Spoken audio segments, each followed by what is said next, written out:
They think they're having a heart attack.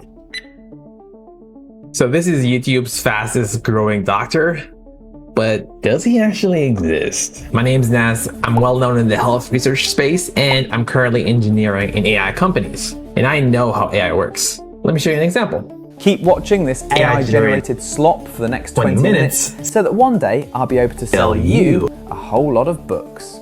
I believe it's only a matter of time before YouTube takes these videos down, but I want you to be able to identify AI on your own. So in this video, I'm going to tell you about the limits of AI factories and how they fit within this YouTube channel. Let's go. So when you're engineering a factory, the first thing you want to know is make sure you understand the problem. And we can do that by looking at a very simple example of what the problem is and describing our goal. So let's look at an example. Keep watching this AI-generated slop for the next 20 minutes so that one day I'll be able to sell you a whole lot of books. So our goal is to determine whether what I just showed you is AI. Now in this example, it's easy because I just made that, so I can tell you for sure that it's AI.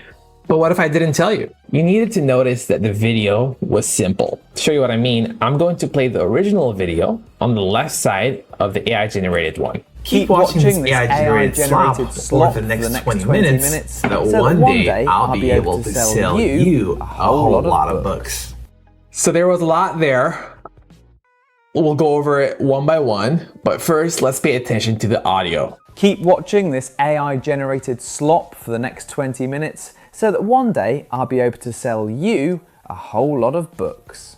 Keep watching this AI-generated slop over the next 20 minutes so that one day I'll be able to sell you a whole lot of books. So the first thing with the audio is that the AI had very predictable audio, like it was smooth. It's exactly how you'd picture somebody saying it, whereas when I was saying it, it had these natural / awkward pauses. And the AI one was simpler in movement. Each movement is very well planned and executed. So for example, let's compare the blinking. The AI does a full, smooth blink. And I didn't even blink, so AI was adding things just so that it looks more natural or like a simple human. And then let's compare the hand raises. So again, I didn't raise my hand. AI was just adding that because it was more in pattern with the rest of the video. So it's simpler, just keep doing the same thing. So simplicity is the ultimate telltale sign of AI, or AI generated content, or AI factories. Let me tell you why. If you make a factory, you want to minimize the cost that it takes to produce something, right? You want to have a lot of output, but you want to have really low costs. But you also want to ensure that all of it has really good quality. For AI generated content, that means you want it to look realistic. And to do that, you have to maximize simplicity.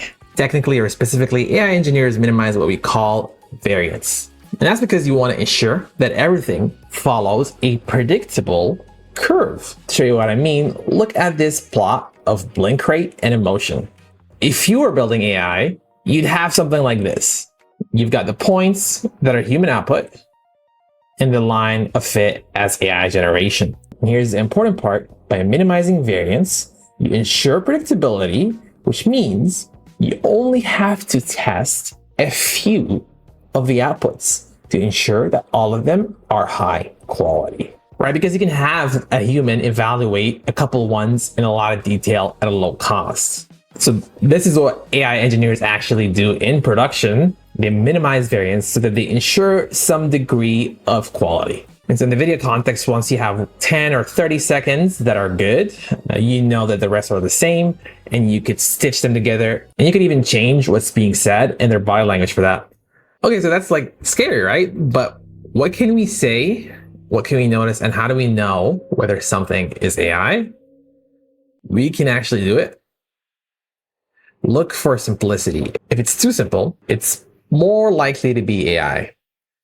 Humans are complex. And that's not to say that you can't have simplicity or consistency. A lot of people do that, but People like want to create different things. They want to test different things. That's just like part of the creative human mind.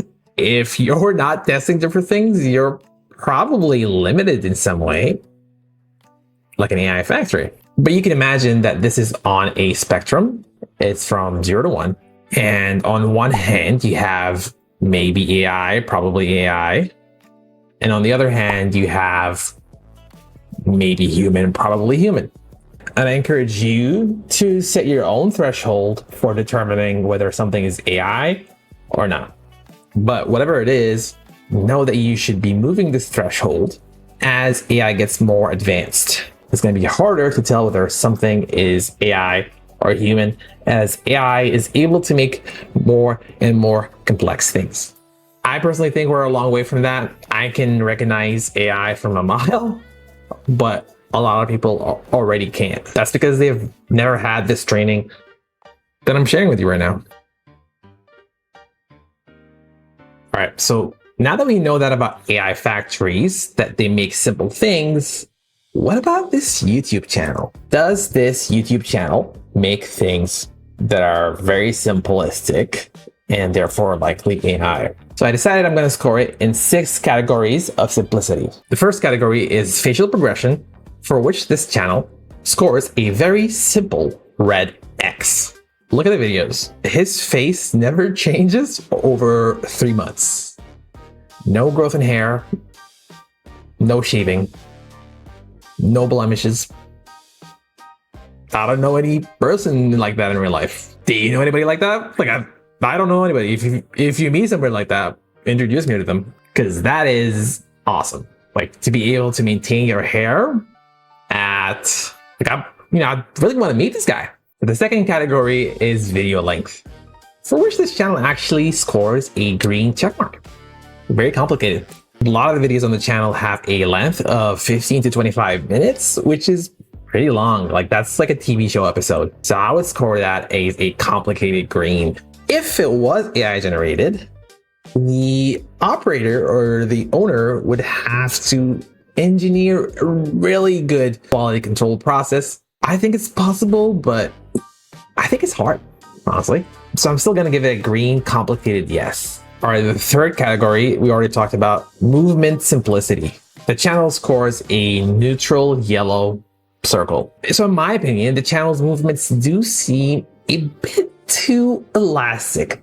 They bounce perfectly like a bouncy ball or a rubber ball or a rubber band or whatever. Like, for example, the scrubs fold so perfectly every time they crinkle or whatever. They're just like, and then it's awesome. It's very elastic, very springy, very bouncy bally. I've never seen that in real life. On the other hand, it's not as bad as the videos I generated. I think the videos I generated had movement that was too simple. So instead of a red X, I'm going to give it a neutral yellow circle. All right, so the fourth category is the presence or absence of other people. And the channel scores a neutral yellow circle. So there are no other people. So it's very simple, but there could be other reasons for that. If it's a real person, he might be really busy.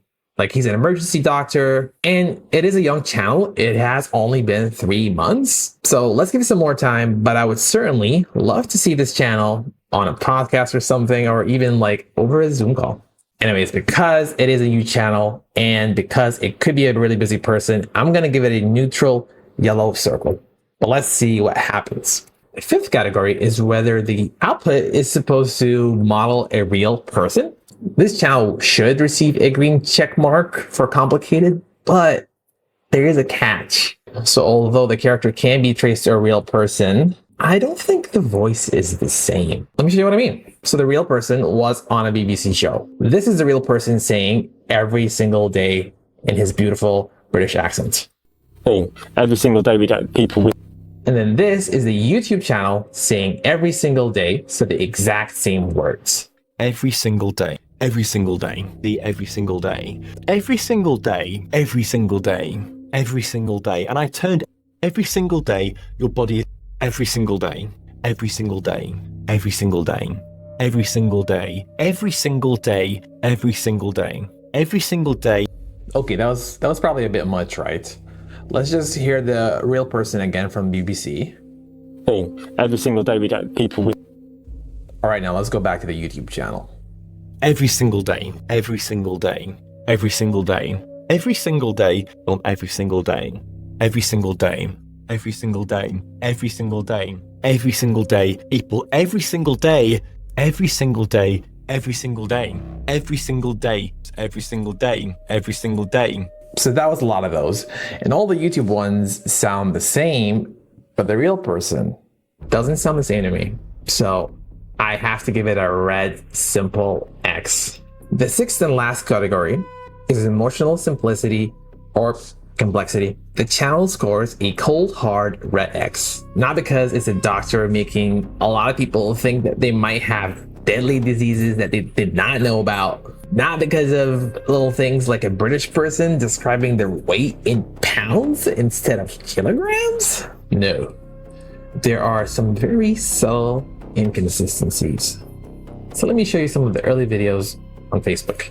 But before that, I must tell you that this might have some emotionally triggering stuff. So if you do have any thoughts of self-harm, please seek help.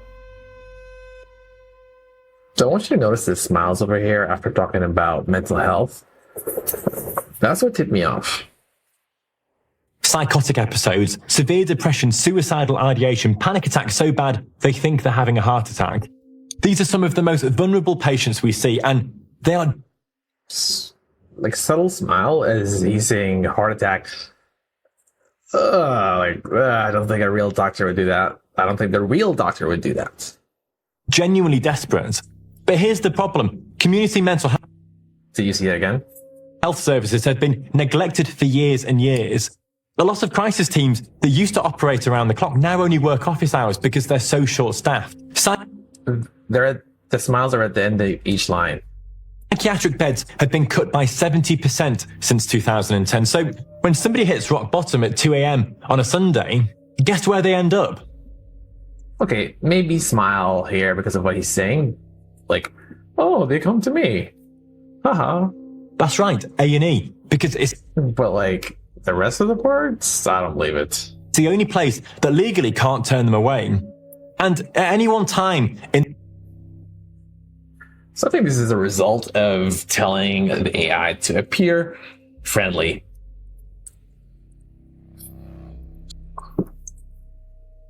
Look, I get it. If you're a nervous laugher, you might laugh at inappropriate times, but this is supposedly an emergency doctor who's had a decade of experience. That would probably be the first thing that they train out of him if he was a nervous laugher. So I would say that this was an attempt at complexity that failed. But now it might be able to do that. So we're done with simplicity there. And we're gonna go through the next category, not simplicity, that is characteristic of AI factories versus humans. And so the thing about AI factories is that they don't get tired.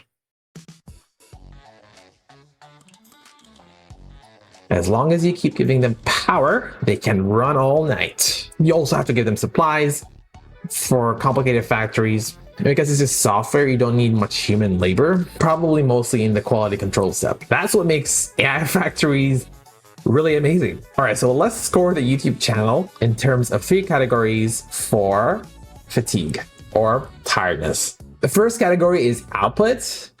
The amount of output that this channel produces it's a lot. But I wouldn't say it's impossible for a human. I would say it's superhuman. But it's possible. For 13 weeks in a row, it's less possible, but it's still possible. And while working 30 hours a week as an emergency doctor, still possible, but less possible. While supposedly also having a wife and a newborn, I don't know. The only reason I'm not gonna give it a red X is because AI factories can actually produce a lot more than that. That said, it could be a way to avoid YouTube's AI detectors. Anyways, I'm gonna give it a neutral yellow circle nonetheless. All right, so the next category in fatigue or tiredness is team. So the channel claims that there is no editor because it would eat up all the AdSense money. If I got a video editor for this channel, it would honestly cost me hundreds of pounds per video. At that stage, that would completely wipe out my AdSense revenue and then some. I think that is plausible because the videos aren't all that much edited. And I do feel like it's true actually, because if other people were involved in this kind of thing, and if it was an AI factory, they would be easily able to destroy the channel by sharing receipts. So because that's too risky, I'm gonna give it a green, complicated check mark. The third and last category for tiredness is supply chain. If this was a factory, it would need AI models or data centers. I think it's unlikely that a major provider would provide those AI models or data centers for a factory that produces non-genuine or non-authentic content, especially for producing content about a doctor giving out medical advice-ish. It would compromise their legal standing. So that said, it has only been 3 months, so it's possible that the data has just not been audited yet.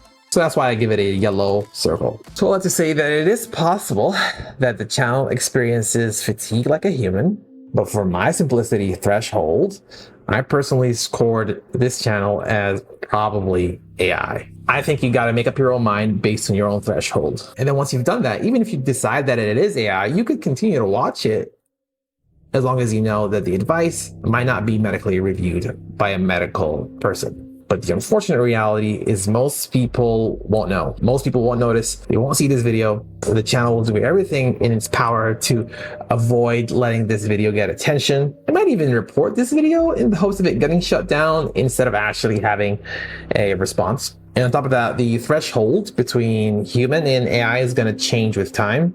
It's going to be harder to recognize whether it's human or AI. For example, in the current videos, it's pretty hard to tell. In the earlier videos, to me, it was still visible, even within a video. Right now, it's still visible for me because of the overall pattern. Okay, so with that said, you probably noticed that I can also make this stuff. My friend said, why not just do the same thing and get a medical reviewer if you feel bad about it, but then, declare that it is an AI generated and it is reviewed by a medical staff member, right? You could just hire a doctor. I could, but for me, it feels like cheating other hardworking people. Like I'd rather put all my soul, my face, my efforts, fail, and then grow out of it. I think that's the best way to actually make something meaningful. And I strongly believe in the value of human, genuine connection. And I also believe that you should authentically empower people to age healthily.